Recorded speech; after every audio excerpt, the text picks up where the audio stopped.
আসসালামু আলাইকুম দর্শক, আশা করি সকলেই ভালো আছেন। জামায়াত ইসলাম ক্ষমতায় এলে দাবি আদায়ে জনগণকে আর রাস্তায় নামতে হবে না, এমনটি বলেছেন জামায়াতের আমির শফিকুর রহমান। বাংলাদেশ জামায়াত ইসলাম ক্ষমতায় গেলে জনগণকে দাবি আদায়ে আর রাস্তায় নামতে হবে না বলে মন্তব্য করেছেন দলটির আমির ডক্টর শফিকুর রহমান। আজ শনিবার ২৭ September forum of diploma engineers Bangladesh এর বার্ষিক কাউন্সিল অধিবেশনে তিনি এই কথা বলেন। দর্শক, যদি জামায়াত ইসলাম ক্ষমতায় যায় তাহলে কোনো দাবি দাওয়া পূরণ করার জন্য কাউকে রাস্তায় নামতে হবে না। অর্থাৎ নর্মালি যার যার দাবি দাওয়া সরকারের কাছে উপস্থাপন করলে সেটা যদি যৌক্তিক হয় তাহলে তারা মেনে নেবে বলে জানিয়েছেন দর্শক, যদি সত্যি জামায়াত ইসলাম মানুষের দাবি দেওয়া এইভাবে মেনে নেয় তাহলে তো জামায়াত ইসলামকে ভোট দিতে কারো কোনো সমস্যা হওয়ার কথা না।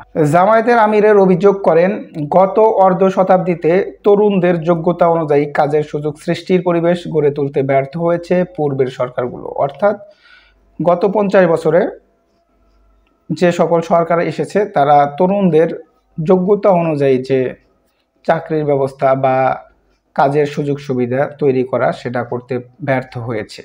জনগণের সহযোগিতায় জামায়াত একটি গুণে ধরা বাংলাদেশকে নতুন করে গড়ে তুলতে চায় বলেও তিনি উল্লেখ করেন। অর্থাৎ যদি তারা নির্বাচিত হয় তাহলে জনগণের সহায়তায় এই গুণে ধরা বাংলাদেশকে নতুন করে গড়ে তুলতে চেষ্টা করবেন তারা। শিক্ষা ব্যবস্থার সমালোচনা করে ডক্টর শফিকুর রহমান বলেন, যারা শিক্ষা ব্যবস্থার পরিকল্পনার দায়িত্বে আছেন তাদের সন্তানরাই বিদেশে পড়াশোনা করেন, আর এই কারণেই দেশের শিক্ষা খাতে করুণ পরিস্থিতির সৃষ্টি করেছেন। অর্থাৎ দর্শক, যারা আসলে শিক্ষা খাতে দায়িত্বে রয়েছেন তারা তো আসলেই তাদের সন্তানগুলোকে দেশে পড়ান না, তারা বাহিরে পড়ান, যার কারণে তারা বাংলাদেশের শিক্ষা ব্যবস্থা যত খারাপই হোক সেই দিকে তাদের কোনো কর্ণপাত থাকে না, দৃষ্টিপাত থাকে না। দর্শক, এটাই তিনি বলতে চেয়েছেন। তিনি বলেছেন, জামায়াত ক্ষমতায় গেলে এমন শিক্ষা আর দেওয়া হবে না যা মানুষকে পিছিয়ে দেয় বা দুর্নীতিবাজ ও অমানবিক করে তোলে, বরং এমন শিক্ষা দেওয়া হবে যা মানুষকে সত্যিকারের মানুষ বানায় এবং অন্যকে সম্মান করতে শেখায়। তিনি আরও বলেন, 5 বছর উন্নয়নের বুলেট ট্রেন চালু করা সম্ভব না হলেও উন্নয়নের এক্সপ্রেস ট্রেন অবশ্যই চালু করা যাবে। ক্ষমতায় গেলে সাংবাদিকদের সাহসিকতার বিকাশ ঘটানোর সুযোগ দেওয়া হবে, তা যদি সরকারের বিরুদ্ধেও যায়। অর্থাৎ সাংবাদিকরা তাদের ইচ্ছা অনুযায়ী সঠিকভাবে সংবাদ প্রচার করতে পারবে কোনো ধরনের ভয়ভীতি ছাড়াই। আর সেটা যদি সরকারের বিপক্ষেও যায় নিউজটা। দর্শক, এই উদ্যোগটা খুবই ভালো, প্লাস আগের যে কথাগুলো বলেছেন প্রত্যেকটা কথাই খুব ভালো লেগেছে আমার কাছে। আপনাদের কাছে কেমন লেগেছে অবশ্যই কমেন্টসে জানাবেন। ভাঙাচোরা শিক্ষা ব্যবস্থা সংস্কারের প্রতিশ্রুতি দিয়ে জামাতের আমির বলেন, নৈতিক ও বৈশ্বিক শিক্ষার সমন্বয়ে তৈরি করা হবে যাতে শিক্ষা জীবন শেষে প্রত্যেকে তার যোগ্যতা অনুযায়ী কাজ পেতে পারে। কেউ বেকার থাকবে না, প্রত্যেকে হয় উদ্যোক্তা হবে না হয় চাকরিজীবী হবে।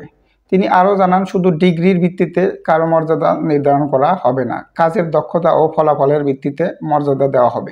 দুর্নীতি বিরোধী অঙ্গীকারের প্রসঙ্গে ডক্টর শফিকুর রহমান বলেন, আমরা দুর্নীতির প্রবাহ বন্ধ করব। এটা শুনে অনেকেই হৃদয় দরফর করছে, কারণ অনেকেই এভাবে চলেন।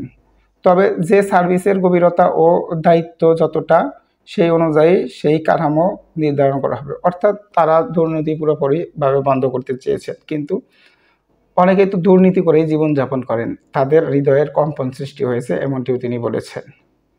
আর একটা কথা তিনি বিশেষভাবে বলেছেন যে শুধু সার্টিফিকেটের ভিত্তিতে নয়, কর্মদক্ষতার ভিত্তিতেও তাকে কাজের ব্যবস্থা বা চাকরির ব্যবস্থা করা হবে। দর্শক, জামায়াত ইসলাম যদি ক্ষমতায় যায় আর যে দিকগুলো উল্লেখ করেছেন সেগুলো যদি সংস্কার করেন, দেশের উন্নয়ন অবশ্যই ভালো হবে এবং দেশের মানুষ ভালো থাকবে।